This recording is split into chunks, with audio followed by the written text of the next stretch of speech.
right on just a minute after 6 because we do have a good bit to cover today. While we're waiting on everybody to get joined in before we jump into topics for Module 3, are there any questions about anything that we've discussed so far, whether that's the syllabus, whether that's college policies as a whole, whether that is financial aid, or anything out of our Chapter 1 module? If you do have those questions, go ahead and drop them in the chat, and I'll go ahead and answer everything I can. Like I said, we'll get started in just a minute.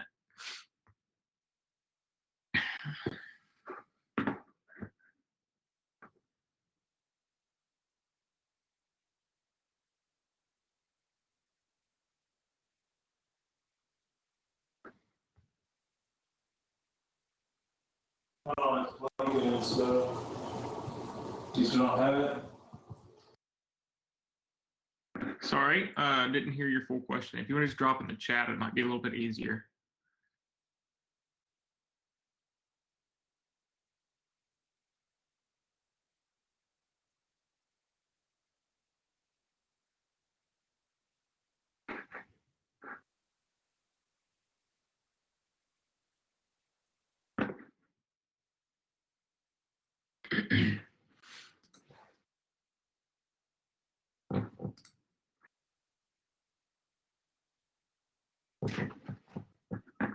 All right.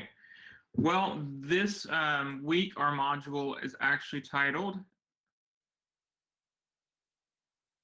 Be the Captain of Your Ship. It's going to talk about motivation, resilience, emotional intelligence this week. We'll talk about learning and thinking in college, and we'll talk about connecting with others in a diverse world. With that being said, we do have 3 chapters this week, so it's a good bit more work, and it is actually heavy in your textbook.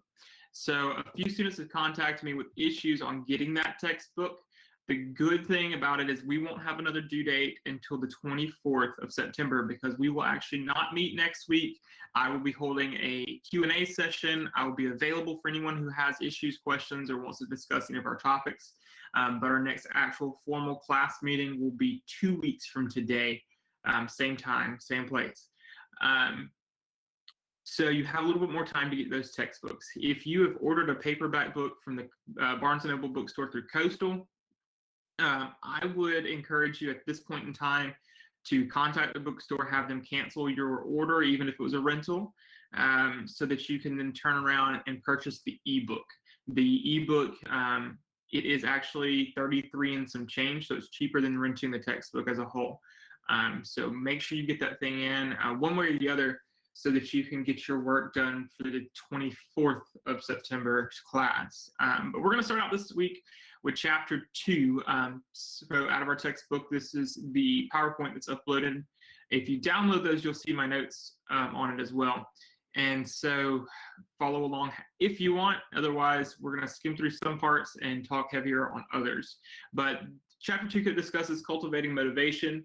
It talks about resilience or grit, stick-to-itness.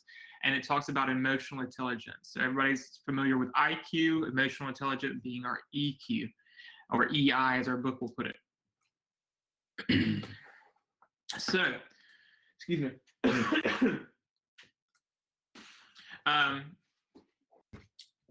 We will see. We already talked about that. Sure. No, sir. All right, so motivation, attitude, and mindset. At some point during college, something is going to go wrong.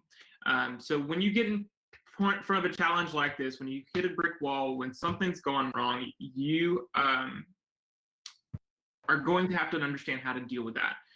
So the way that you think, and especially the way that you feel when you have a huge, will have a huge effect on your ability to solve problems and keep going.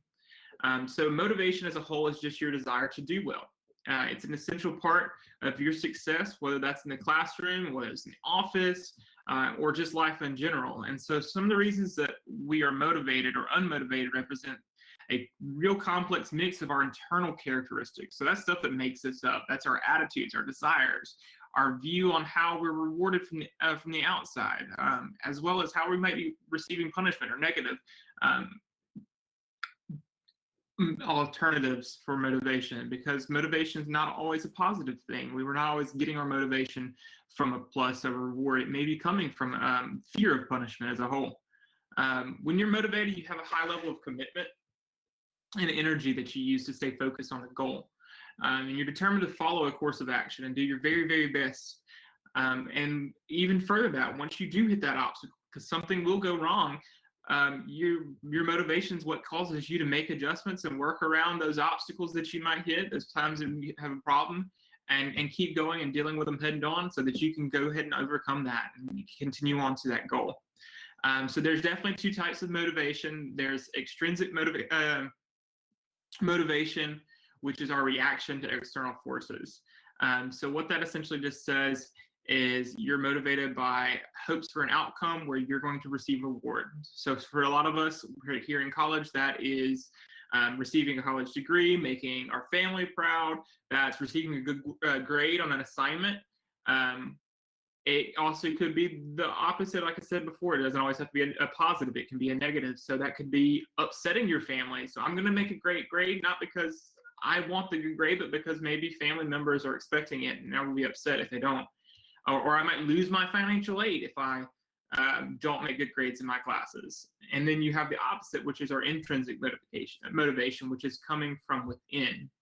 And so when you're motivated towards something and you've got that intrinsic motivation from within, your ultimate reward is going to be your self-satisfaction. You also have that attitude. Your attitude's how you think and how you feel. Your attitude is going to shape your behavior a lot. It's thinking about what you can learn from difficult situations you overcame. It's giving yourself credit for your good choices. It is recalling times when things didn't quite work out so well, thinking about what you could have done better for the next time. It's saying, hey, my attitude is kind of stinky, so what can I do to improve it? It's that how you think, how you feel, specifically to a goal, to yourself, to the world as a whole. One of the biggest things when it comes to that attitude, you're just being mindful of it. It's the way you're going to address any issues with it. Because whether you have a great attitude or a really, really poor attitude, it's going to determine a lot of your success and a lot of your failure in life and how you view those things even. And then your mindset or your beliefs about yourself. And those come in two forms too. There are those individuals who have a fixed mindset. Everything's internal. I am who I am. I'm not going to change no matter what happens, no matter what's going on around me. Whether that's a good thing or the bad thing. It's kind of like when you're looking at even efforts to change, you look at that pessimistically and you say, okay, I'm going to do everything I can to become a more positive person, or I'm going to be motivated on this goal. But when you're looking at a mindset and you believe in yourself that I'm never going to be able to do it, that's someone with a fixed mindset. Whereas the opposite would be that growth mindset. Growth mindset, we find a lot in entrepreneurs, people who are looking for, inventors even, the next best thing. You believe you can change. You have a growth attitude. You're willing to try new approaches to solve problems. It's not moving forward on it. So that takes us to resilience. So while motivation requires clear vision, it requires courage, persistence. It also takes resilience. So not giving up or quitting when you face challenges. So there was a big poll probably, 5-6 years ago. Top business leaders across the world were asked what makes the best employees, what makes the most successful people. And it really all boiled down to this: resilience or grit, your stick-to-itness. So that's a combination of your perseverance, your passion, and your resilience coming forward. So your grit's really just going to refer to the ability to apply sustained effort towards your long-term goals, that not giving up ever. So you can think about it, if you want to frame it in terms of educational goals, you can think about it sticking to it until you finish your ultimate goal of having a PhD, or your ultimate goal of completing your associate's degree, or putting your bachelor's degree. But if you want to put it towards maybe a more relatable topic in terms of what it takes to have true grit, and not the Western, but think about it like running a marathon. You have this long-term goal. You're going to want to quit 100 times over, but you keep going through it and you keep working through it anyways. So that is grit. So there are 10 ways to build your resistance. You make connections. You avoid seeing crises as insurmountable. You accept change because change is inevitable. You move towards your goal, even if it's tough. You kind of chip away at it little by little. You take action. You look for opportunities for self-discovery, learning about yourself more, right? Develop a positive view of yourself. You keep your perspective. What is that? You keep your eye on the prize, right? Maintain hope and take care of yourself as the ultimate end. If you're not healthy, if you're not in the right good mindset, you're not going to have success in the long run. So little note towards your quiz for a couple weeks out, the Finnish term sisu, S-I-S-U, that's a term that dates back hundreds of years and means going beyond one's mental or physical ability. Taking action even when things are difficult and displaying courage and determination in the face of challenges and repeated failures. That's grit. S-I-S-U, sisu. So do you have that? That's a question to ask yourself on your path to self-discovery. When it comes time to bear down and study for an exam versus making a choice to go out with friends, do you have the resilience? When you are neck deep in work for 4 different classes and you have an essay due tomorrow, do you decide to bear down, stick to it and work it out, get it completed and get it turned in, or do you make excuses? That's what we're talking about here in terms of resilience.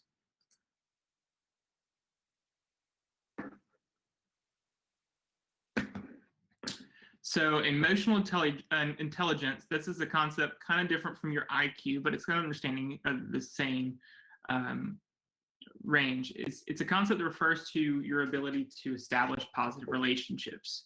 It deals with, can you deal with pressure? Can you make wise decisions? And it also gives us some understanding of how you approach the day in day. So this is, are you an optimistic person? Are you a pessimistic person? Excuse me. Do you think you can recognize your own emotions all the time? Or, this is what we're talking about when we're talking about EI or EQ, emotional intelligence, ability to recognize or understand or use and manage our emotions. So that's going to consist of a couple things. First, it's going to consist of perceiving your emotions, so monitoring, identifying, and predicting them. So we understand at this time in your life that there are situations that we can put ourselves in that are going to elicit an emotional reaction, whether that's anger, happiness, sadness, run the gamut. The concept of emotional intelligence says I can make myself better. I can, by managing my emotions, because I've monitored them in the past, I've recognized what they are. I can identify my emotions. So am I confusing sadness for anger, for example? Or am I confusing anxiety for anger? Happiness for other things? So we're able to identify them and then predict them in the future. So if I'm in a situation where in the past I've not managed my emotions well outwardly or inwardly, I know what to expect. I know I'm not going to be blindsided by those emotions. And it's not something that's just there. You have to work on it. It's something that's learned. While we always have this kind of innate understanding of some of our emotions, some people are more empathetic, for example, than others. We can improve our emotional intelligence by really just looking at committing to improve. Your textbook talks about receiving 360-degree feedback on your emotions and getting practical. Those are activities you guys can kind of jump into. The Reuven-Baron EI model as well, that was developed. If you want to, I'll give you page numbers actually. Let me pull that. I didn't write those down. There is a discussion on the Reuven-Bar EI model.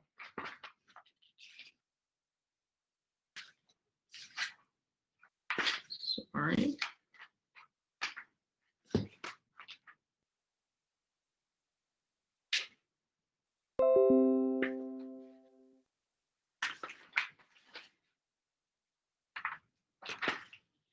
page 28 of your textbook. And then there's table 2.1 on page 29 that discusses that model in depth. I would look over those for your quiz, but in terms of just discussing, notice there's a few ways in order to improve on your emotional intelligence there. It's been proven as a whole that students who do well and improving, or they have a great understanding of their emotional intelligence, are able to cope with and work through situations in college and become more successful because of it. If you look at this next slide, you have an understanding of your interpersonal skills, like your emotional self-awareness. That's your assertiveness, so sticking up for yourself, for example, and sticking to your guns and holding through to what you believe in and making that known at times. Imagine you're having an issue with a professor, not me, of course, and you feel like you haven't made your point well. So, your assertiveness can come in well there, as well as your independence. I can't tell you how many students I've talked to this semester, not in our class, that have come and to a point where they're experiencing issues. However, they haven't taken it upon themselves to resolve them.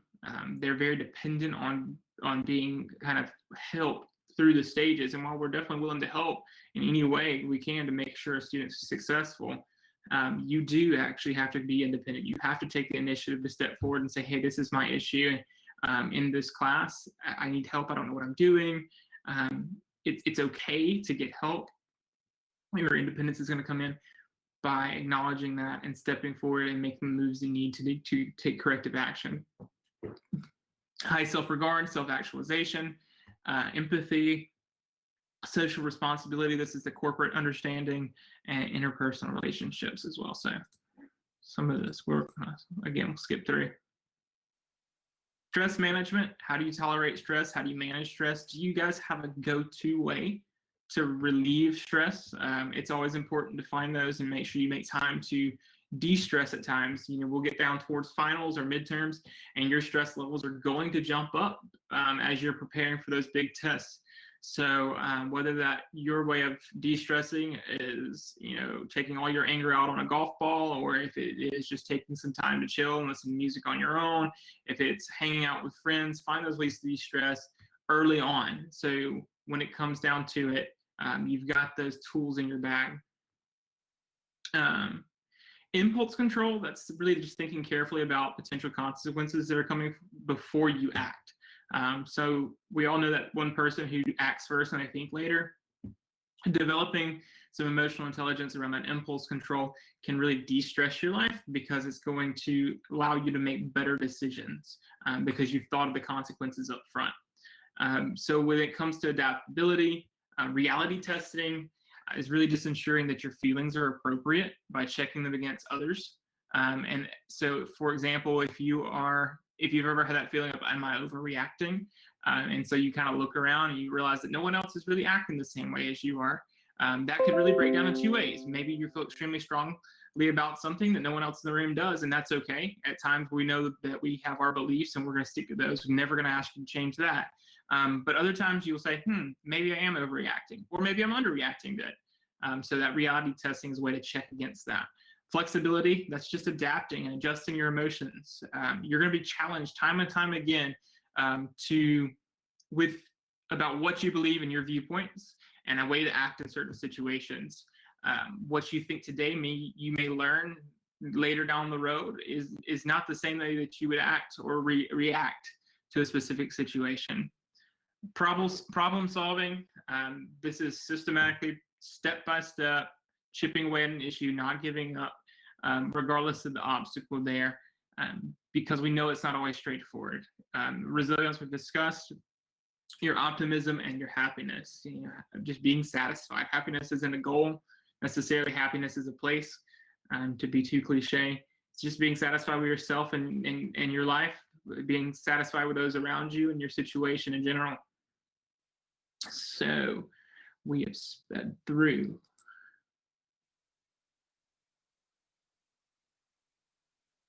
So like I said earlier, I kind of alluded to it back a while, emotionally intelligent students get higher grades.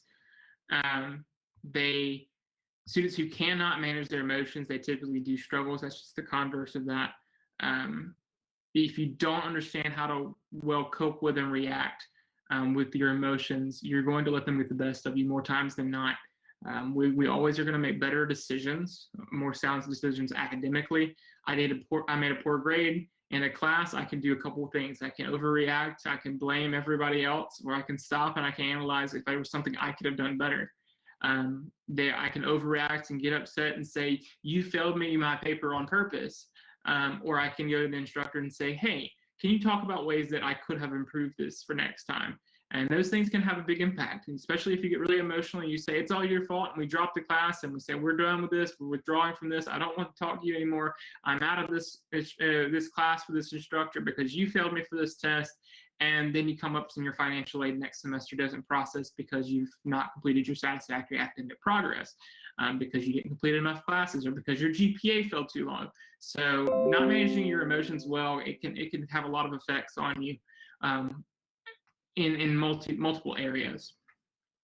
Students who can delay gratification, they do better over time. At some point in time, you're going to have to bear down, and you're going to have to really struggle to get a concept, and you're going to have to work to pull your grade up across the semester. That's one example. And EI skills can be enhanced in college, specifically in success courses like this one. This is an open space for you guys to start looking into and digging in to the resources available for you. There are 3 different evaluations in Chapter 2. One of those is an online one as well, where you can go through and look at your EI skills and start working towards those areas, bettering those areas that you're lacking in.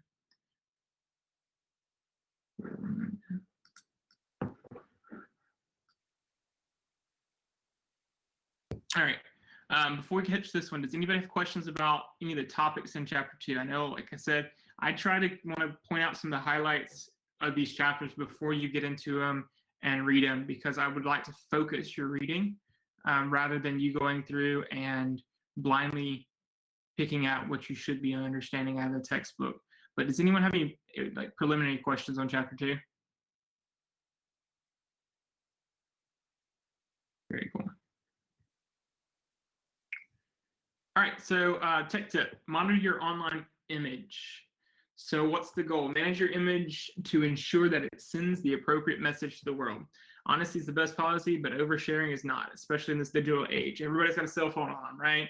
Everybody's got 15 different social media accounts on your cell phone, whether that is Snapchat, Instagram, Facebook, Twitter, whether that's TikTok or LinkedIn, if any of you are trying to start working on those. Just because you're able to share it doesn't always mean that you should. Be proactive and be aware of what's on your account. Think about the messages you're putting out. If you have an old account, go ahead and delete that if you're not using it. That being if it's like an old Twitter, if it's an old Insta, Snapchat, go ahead and drop it off. They can include out-of-date information about you that potential employers, scholarship awarders can look at and get the wrong image of you, especially one that you're not necessarily wanting to be out there. So just stay one step ahead of it. Go ahead and just do an internet search on yourself. Make sure that you've cleared everything out. What do you see if you're not logged into your accounts about you? Because it can make or break you.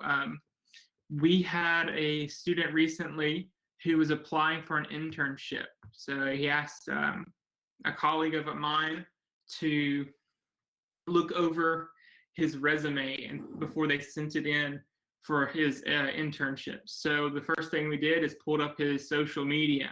Second thing we did was look at his resume. The third thing we did was make a phone call and say, okay, guess what? We need to spend about 30 minutes to an hour cleaning up your social media, because I'm sure that the images that you have here are not what you want to portray to a potential employer. The second thing we want to do is work on your resume, which is what he actually asked for. So take that in mind as you are moving through college and preparing yourself for that big leap into the workforce, as you're preparing yourself to apply for scholarships, internships, externships, or even just jobs while you're at college. It's time to get practice doing that and managing those accounts effectively. Cool. Let me jump over. Any questions, guys?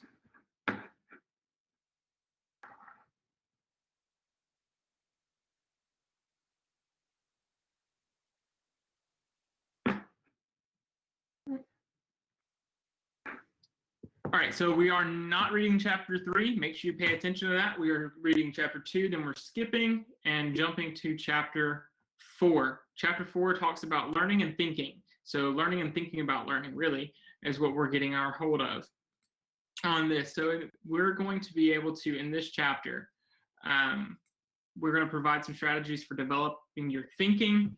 We're going to explain how developing and applying your thinking skills can make the search for answers an exciting adventure rather than just a boring old task. That's a whole bunch of movement. But essentially what we're going to talk about are skills and methods that you guys can use to learn more effectively. Work smarter, not harder, right?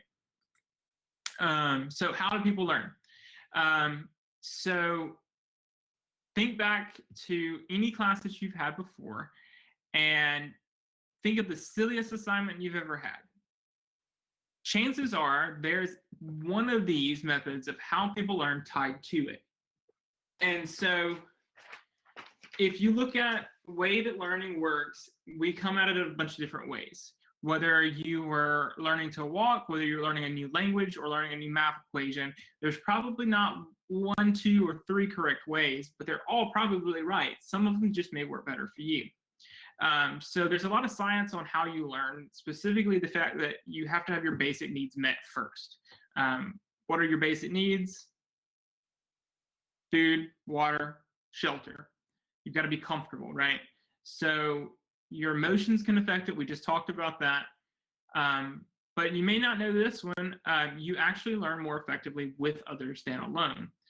You might be the person who says, I prefer just kind of studying on my own. I can read it out. But when you're able to take your learning and apply it, that's when you're going to really internalize it. And we'll talk about that a little bit more. The way you learn can change. So the way you learned in middle school may not be the same way you learned in high school, which is maybe will change over the way you're learning in college. Especially right now in this time where we've kind of adjusted from most of us being in the classroom all day to most of us being on the computer with this kind of distant spot. The way we learn will most likely change. You'll probably see some of those if you do pay attention to it. And you will continue to learn throughout your life. There is no such thing as can't teach an old dog new tricks. So there are a few types of learners. So there are visual learners, people who learn by sight. They like to see the images, right? They like to see it play out in front of you. These are people who could learn by watching a video. These are people who might really enjoy having that highlighter on the page because it draws their eye to specific topics. You have oral learners. If you've ever had that kid in class that you just couldn't stand, or if you were that kid in class that no one else could stand because you sat back in your chair and you relaxed and you listened to the teacher give their long, boring spiel and lecture, but you picked everything up. You might have been an oral learner. Read, write. So these are people who are doing it by reading it off the page and putting it back down. So that kind of repetition part. And then kinesthetic. These are people who learn by touch and feel. So you're a hands-on learner, or you learn by connecting motions. So if you ever remember coming up as a kid, the head, shoulders, knees, and toes, that's a kinesthetic example. So they talk about, your textbook talks about this as VARK, V-A-R-K, and personalizing your learning tools using VARK for success. We just talked about some of these as well. I guess I got ahead of myself, sorry. So when it comes to how you learn, in college, you're going to be responsible for your own learning more than likely. While the conditions for learning are pretty set, you've got to be comfortable in order to learn well. And you might all have your own learning preference, whether it's visual, oral, read, write, or kinesthetic.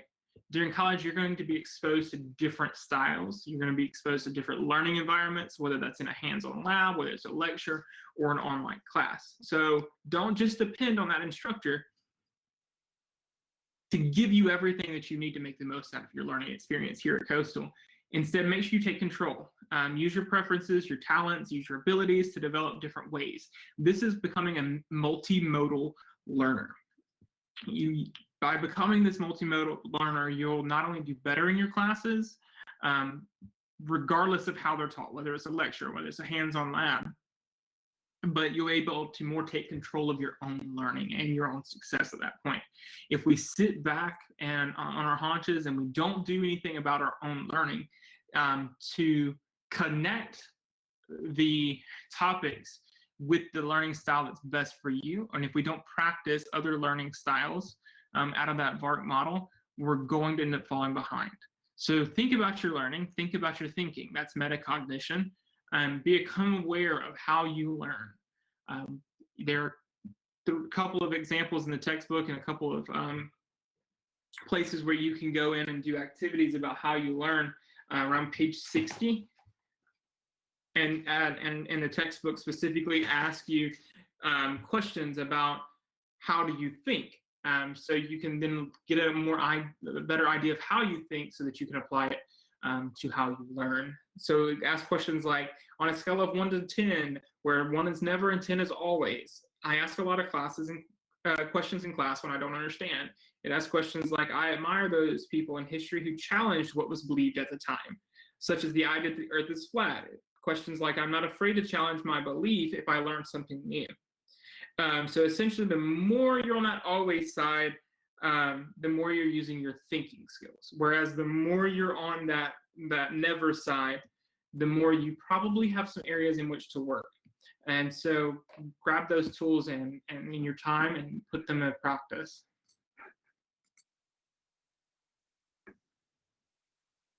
All right, so we said earlier, you learn better in groups. So collaborative learning opportunities for you guys.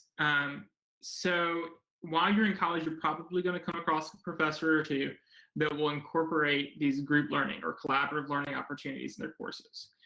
So typically research shows that students who engage in this learning through a team approach, not only do they learn better, but they also enjoy their learning more because you have this team-based approach to learning. This isn't necessarily saying that collaboration is always an easy thing. And that might be where we have to hark back to our emotional intelligence skills so we can learn how to deal with these people in our groups who really just got to get on our nerves. Because we know that not all the team members are going to contribute the way you might contribute. Or maybe you might be the teammate that's getting on everyone else's nerves because you're not contributing the way you should be in a group. This can cause tensions in the group could rise. We always have the problem where I would rather just do this myself than work in a group. So it's important that we find ways and we learn ways, whether it's by developing our emotional intelligence, communication skills, so that we can effectively come together as a team. So that we can feel that all team members are heard, so we can hold each other accountable for your own individual contributions to learning with your teammates. Because by doing so, you're going to come through by trying new ideas, because you're not going to have every idea that every person in your group does. You're going to discover something new. And quite frankly, team building and team learning is essential to every place you'll come in the world.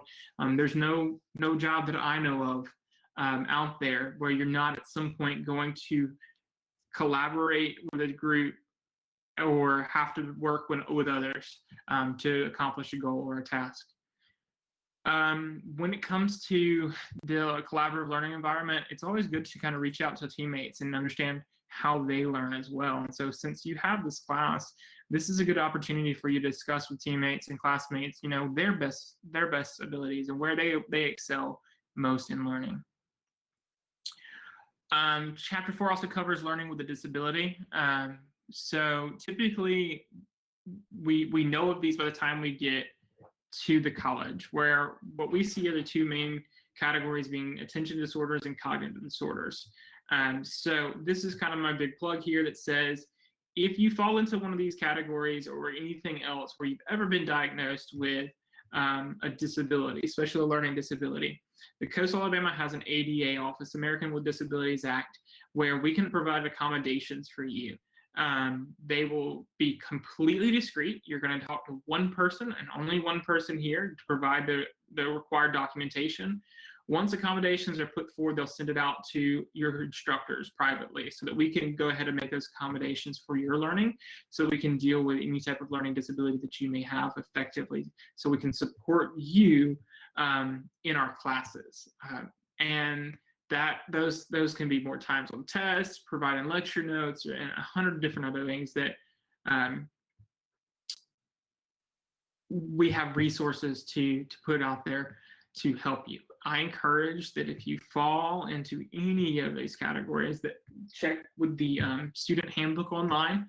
It gives an ADA section, talks about every single one of the accepted disabilities that would be accommodated here, and at Coastal, that is.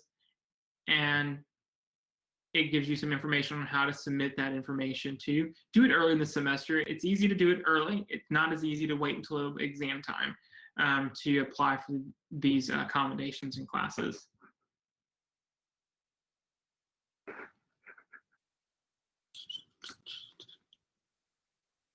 All right, college level thinking is critical thinking. This is developing strong thinking skills.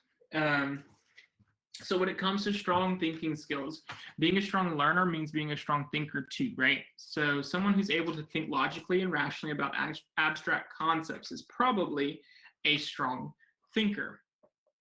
Most of us have learned something without really thinking about it at some point. You picked up a habit, you picked up a task. College isn't going to be that way all the time. You're going to have to use your mind, right? It's not always going to be written out in front of you or given to you to memorize. So you're going to have to produce your own ideas.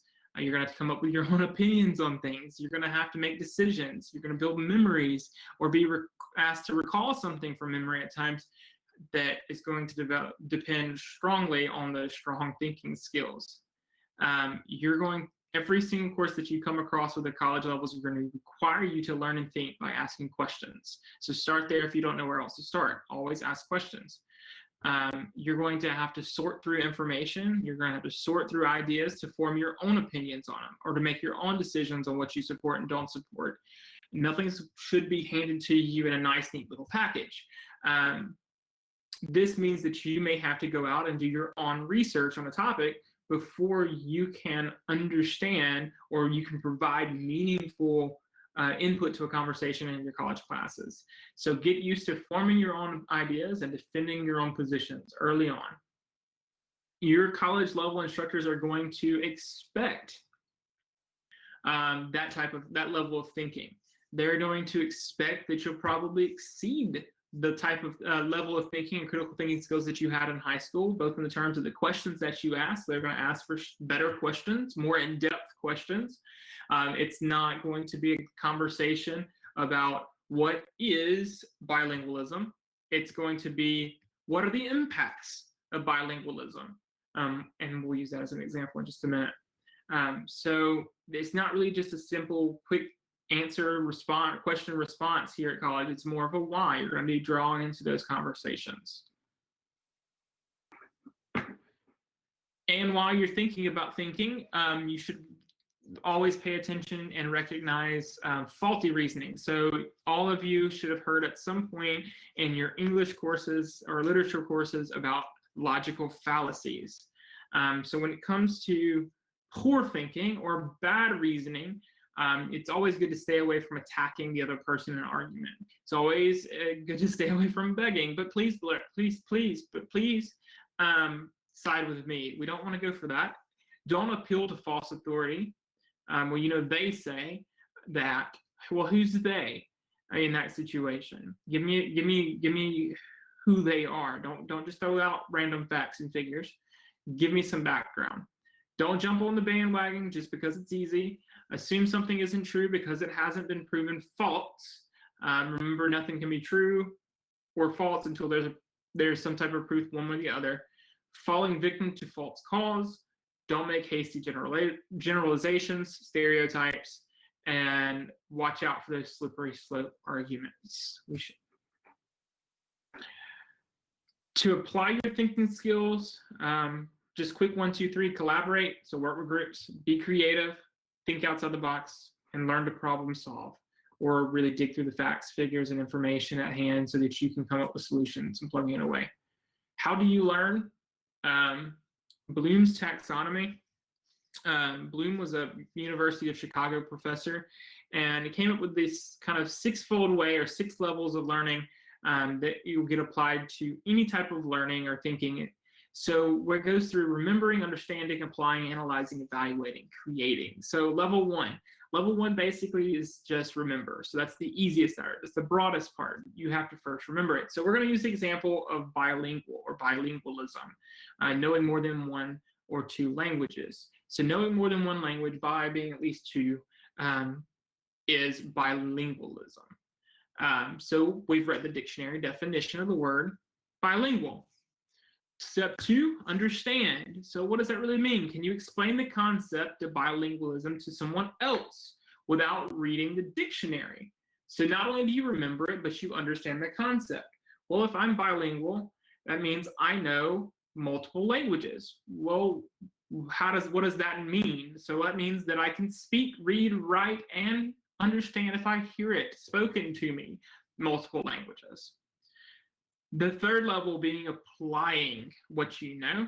So think about it. Can you write it down? Can you put into action some way your knowledge of bilingualism? Well, I could teach this class in Spanish, or I could teach this class in English. I could apply it. Excuse me. I could apply it at that point. If we want to pass a book, Don Quixote, I could read that in Spanish and understand it. And then I could read that in English and understand it. Would that be bilingual? Absolutely. Level 4 is analyze. So you would conduct multiple analyses to break down the issues into components, or break down the speaking, reading, writing, and listening skills into components or questions. Now, how well did I do? That's self-reflection on that one, which is number 5, or evaluating. So can I do that well? Well, how would we judge that in terms of bilingualism? A lot of times that would be bouncing it off of a native speaker of your second language. It could be taking an exam to judge your level of abilities in a foreign language, for example, or it could simply be just self-reflection. And then finally, that top tier, that's something new, create. So if you've gotten through all for the first 5 levels of understanding, you're getting all the way up there to where not only can you remember, understand, apply, analyze, and evaluate, but you can come up with your own. So in terms of bilingualism, this would be production of language. So everything so far is just going out there and addressing what you've learned. Now can you put that into something brand new? So not only can I read the Don Quixote, but maybe next time I'm writing a new novel and I'm thinking and developing within that. And so that creation. So when it comes to learning as a whole, remember we said collaborative learning, or learning in groups, really does pull out to be better for you as a student here at the college, because you're going to do better, you're going to learn more. And it's because so many of these parts and so many of these levels within Bloom's taxonomy, so that's 6 levels of learning, do so well when you have others to work with. You can bounce between these levels even as you're pursuing a new idea, or pursuing a new thought process. So I encourage you to take some time, deal with that, take some time to dig in further and understand where you typically stop. The higher up that ladder you go when you're learning something new, the better understanding you'll have. Have you ever heard of the antic that basically just says, if you want to know something, teach it to someone else? That's where you're learning into that create phase. So,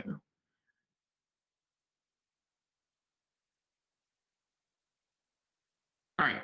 So the last one, tech tip, says use critical thinking skills to avoid fake news. All right. So what's going on in this? Are they yelling, are they selling, or are they telling, for example, depending on your news source? I don't know about you, but I typically bounce between 5 or 6 different news sources on a given day.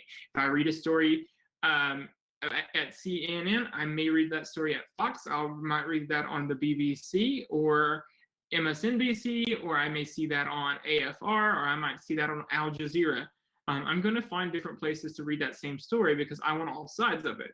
And the first thing you're going to say is, are they yelling, are they selling, or are they telling? So are they giving us information that is objective information, right? So if we're looking at subjective information, they're yelling at us, right? They're upset about something. What's their EI look like? Or are they selling? Are they trying to get me to buy into an idea, or they buy into a product? Be aware of any information shared only through social media. If you're only seeing something there on social media and not on another news outlet, for example, chances are there's some type of bias underneath. Use a variety of, let me back that up. On the be wary of information shared only through social media. When we talked about critical thinking and learning, one of the things we said is that you should be able to, as a college student and that college level thinking, you should be able to sift through information, and that's part of good research. So when that's saying be wary of only shared there on social media, do a little bit of research into what you're looking at. Is it a good source if it's only shared on social media? Not every time. Most times not. Use a variety of news outlets. Be particularly alert to anonymous information. There are plenty of whistleblower laws out there who protect people who are going out and blowing whistles on public figures, especially. That's not the same thing of saying, for example, they say that Jimmy shot Johnny. Well, who's they? Well, we don't know. It's an anonymous source. That doesn't always mean a bad thing, but just pay attention to where that source is coming from. Consider the quality of information and evaluate it. So when it comes down to evaluating your sources, ask yourself, where did this source come from? Who said it? Why was it said? When was this published? Because a lot of times we do see things that get published or republished that were years old. And of course, that last one being, is that information up to date? And beware of your biases. When you're developing your thinking skills, it's important to check your own biases. Where do you lean? Are you quick to believe only what you believed before? While it can be uncomfortable to challenge yourself in many ways, be sure to seek out a couple different opinions. Look at those different news sources. Talk with a friend. Talk with a classmate. And look at different sources before you're drawing any conclusions as you're developing your own opinions. That's that thinking and learning skill breaking in there. That is the end of chapter 4. Notes for this week. I really feel like I'm talking a lot, and I don't want to just overwhelm you, but do you guys have any questions?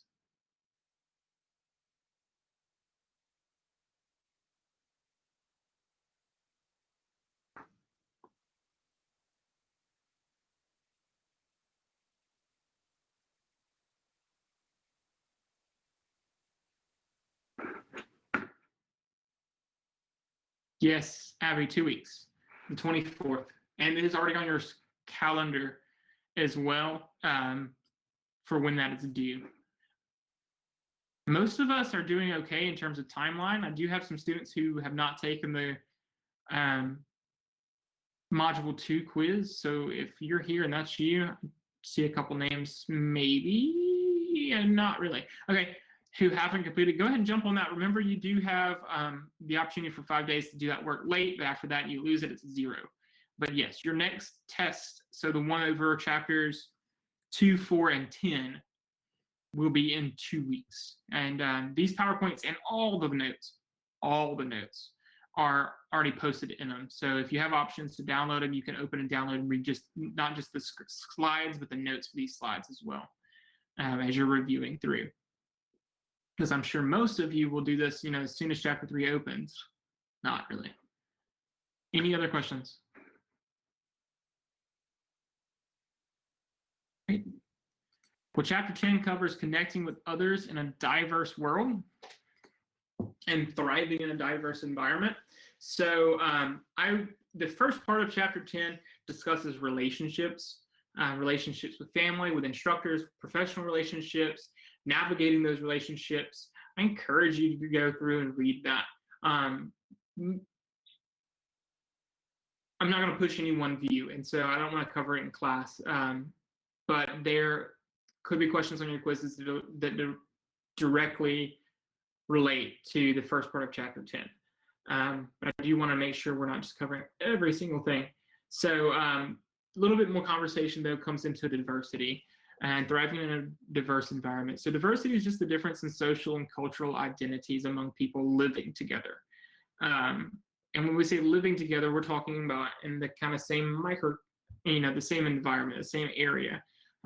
So think about college as this little bit of microcosm of the real world, right? So this kind of little example of what we have, the greater things. And so as it being a microcosm of the real world, you're going to find it to be diverse because the world is diverse. Now, where I grew up, it wasn't. It was very much one type place.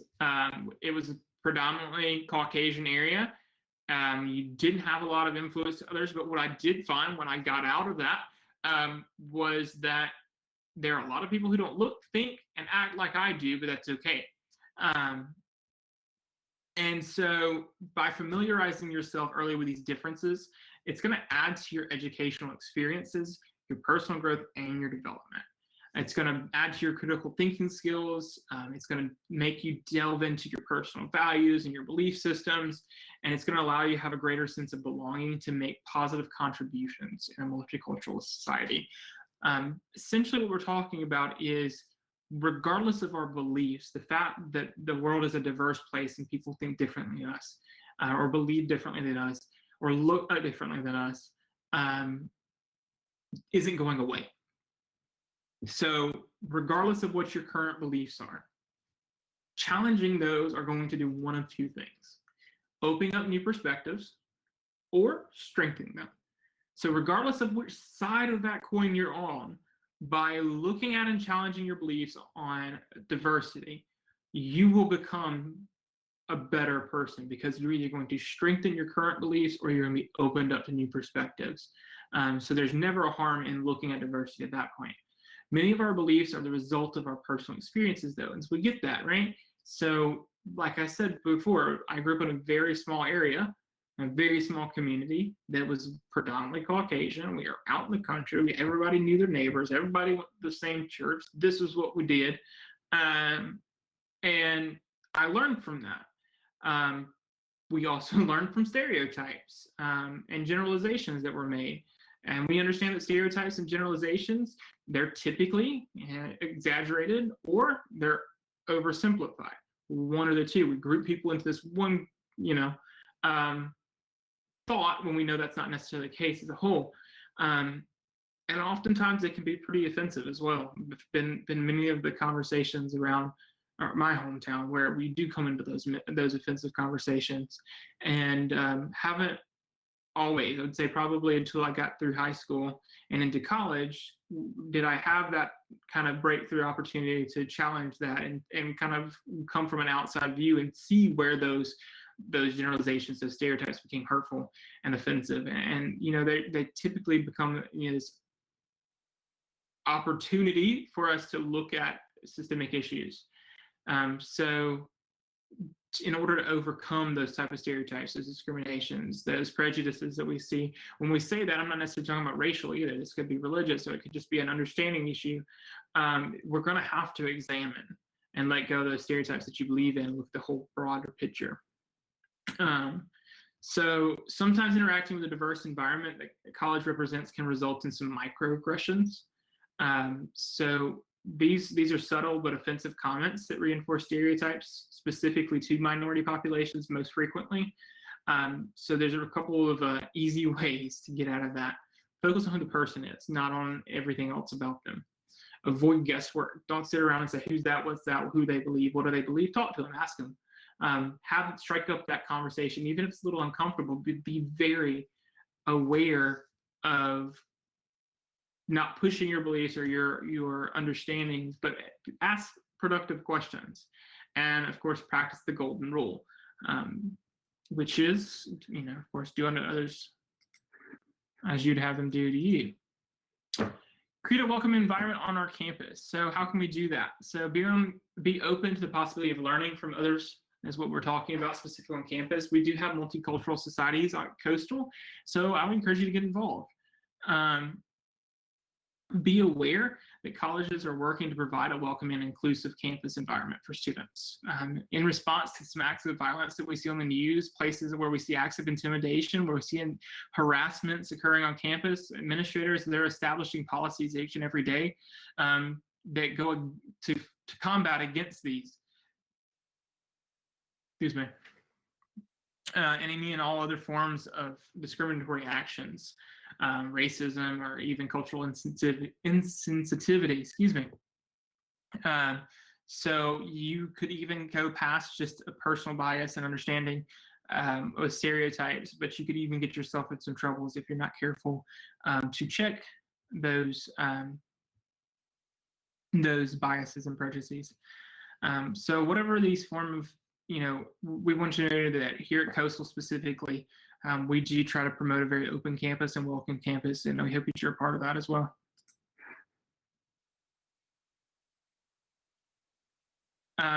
So students who become involved with at least one campus organization are more likely to complete their first year and remain in college because you're more engaged on campus, involved on the campus. So Coastal has well over 50 student organizations at each of our campuses in some shape, form, or fashion. Even though we are separate right now, the majority of our student organizations are gearing up to get started interacting. Maybe not on campus, it may be over a video conference just like this, but it's still a place for you to explore and get involved.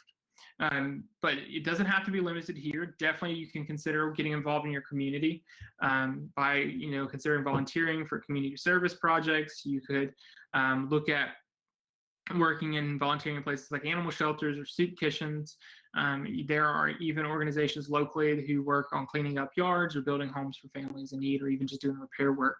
And so getting involved in these organizations and making sure that you're active outside of the classroom is really where you're going to find you're developing some meaningful relationships, breaking down some of your thoughts that aren't quite as diverse as they could be, and challenging yourself to become a little bit better. But I'll warn you a little bit, there's one difference between getting involved and becoming over-involved at the point where your involvement really starts affecting your classwork because you can't devote time to study. That's when you're probably going to want to back out and consider what's most meaningful to you in terms of your campus and off-campus involvement. And then, of course, the last tech tip today, look beyond the filter. The goal is to expose yourself to new perspectives. So how do you do that? Like we've said over and over, the best ways to kind of get out of your little bubble is to get offline and get out in life, get involved in clubs, student groups to expand your interest. And of course, search in new places. If you find a place other than Google, Facebook, or YouTube for new things to hear or experience life as you see it, go after it. I'll encourage study abroad anytime I can and every time I can. Right now, there are even opportunities for you to do a virtual study abroad, which is way less costly, but you get a lot of the same exposure because you're going to be in contact with people from other countries, their culture, your understanding of what their way of life is to a little bit more than you would be sitting at home. But there are always new places for you to go out and find something new and unique and interesting. All right, what questions do we have tonight?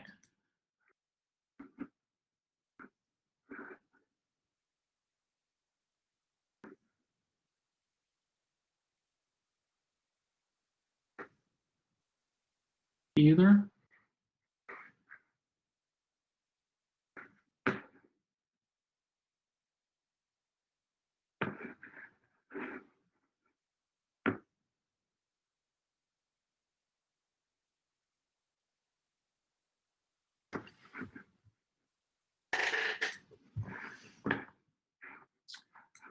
So there are typically posted notifications on when study abroads are taking place that are faculty-led.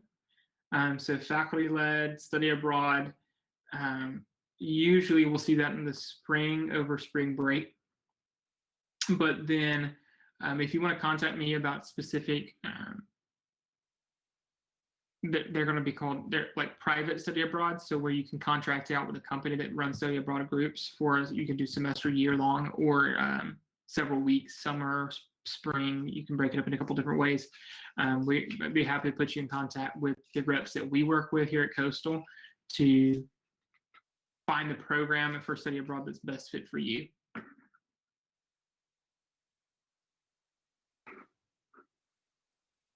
I lost. Anything else, guys? Ladies and gents? All right, well, assignments for Module 3, of course, they'll get posted just like every other week, but you'll need to read Chapter 2, read Chapter 4, read Chapter 10. Definitely review the PowerPoints for all 3 of those. They're in your Module 3 assignments. You do have one quiz, which is the Module 3 quiz. That's going to require you to take the Myers-Briggs personality assessment. If you've not done it, there's a link to a free assessment for you. So complete that personality assessment. And then there is a discussion post this week that asks about the personality assessment. And so we're going to make sure that you complete that personality assessment discussion. So here's what it says. It says the discussion is to start a dialogue concerning what you learned about yourself, yada, yada, yada. To answer these questions in your initial post, then respond to what at least 2 other students wrote. Make sure you do both parts of the assignment. There's part 1, which is you answering the questions about yourself. Part 2, where you respond to 2 other students. To receive full credit, you have to do 3 to 5 sentences for each post, your initials post, and both responses. And so if you'll just click on that assignment, it'll jump over.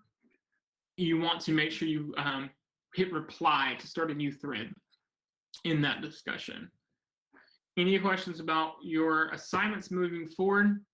Again, if you have not completed Chapter 2 or Module 2, Chapter 1 or Module 1, make sure you contact me if you need help. I don't want you guys falling behind in this course. It is too easy to be making poor grades in. I'm already working with a few students who are having a problem with some Chapter 1 work and Chapter 2 work. So make sure you reach out if you have problems.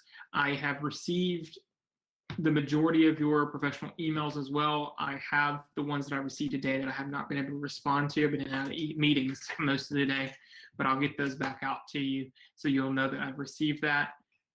All the coursework for Module 3 will be put up right after class is over. And yes, read Chapters 2, 4, and 10. And that's listed again, Aaron, in your module. So check there. If any of you ever have issues seeing any of the assignments in your module, or if I say that Module 3 is up, but you're telling me it's not, there are a few places in where you'll actually have to check completed at the top of the page. So make sure you're going through each and every page in your assignments in progression, because if you're not going through in progression, sometimes it will not allow you to open up the next one. Last call for questions.